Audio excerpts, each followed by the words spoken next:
Well, it's another 90 minutes for the team, and it's into our third week of pre-season now. What do you take from that sort of game?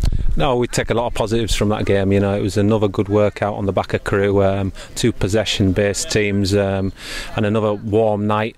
So very much physically we take a lot out of the game. But I thought our lads look sharp. They're closing down, they're pressing, their work ethic to win the ball back, and then they showed some composure when they won it back to create opportunities. So, no, really pleased with the workout today. And we had two teams getting 45 minutes each on Saturday against Crewe.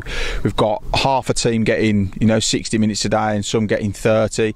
It's just important to build that fitness level now, isn't it, ahead of the new season? Yeah, definitely. Obviously it's the craziest season we'll all have encountered in terms of the amount of fixtures will be condensed into a short period of time. So we've got to try and manage this pre-season, get as much work into the boys, get as many minutes into the full squad as we can, because they'll all be needed throughout the season without risking injury, which is very difficult. The S&C coaches and the medical department are getting a lot of questions fired at them because we often don't have the answers to these questions because it's so peculiar. And you mentioned there's going to be games coming thick and fast. We're going to play a lot of Saturday, Tuesday this season. Having a squad that is physically prepared for that is going to be so important, because everyone's going to have to play the part, aren't they? Yeah, very much so. And it's a case of bleeding the youngsters through and getting them some game time in and around the starting 11 from last season, because we aren't a club who's got big wealth in terms of playing budget, and everybody is in the same boat more or less.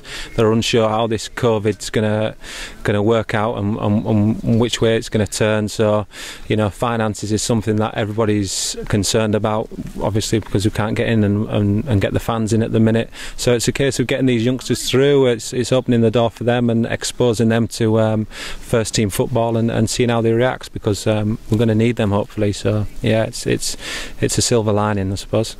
You mentioned the youngsters being bled into the first team at the moment. That was something that Darryl was desperate to do last year, to bring you through, and we saw the lots of Alfie Bates get his chance last year, Jaden Campbell again coming in, Joe Folkes, Tom Leake, those kinds of people. How have they impressed you so far during this? We're into our third week of pre-season now. How have they looked? No, the lads, credit to the youngsters, they've come in, they've come back fit, and they're pushing themselves. It's always down to the youngsters' mentality, I find.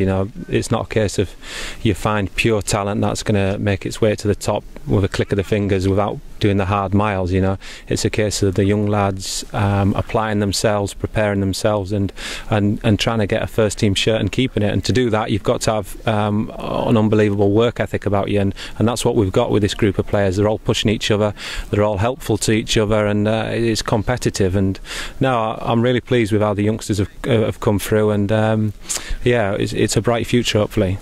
And on a final note for myself, we're 2 games in, we've not scored yet. Is that a concern for you guys, or not? Because the chances are there, they're just not being put away at the moment. Yeah, no, I'm not concerned about us not scoring after 2 games of pre-season. I think last season we started the season comfortable that we could defend, and scoring goals was a problem. But the way we finished the season last campaign, I'm more than confident that scoring goals isn't going to be a big issue for the Saddlers this season. And no, I'm looking forward to some attacking teams put out there on the pitch to try and entertain the fans once they come back in.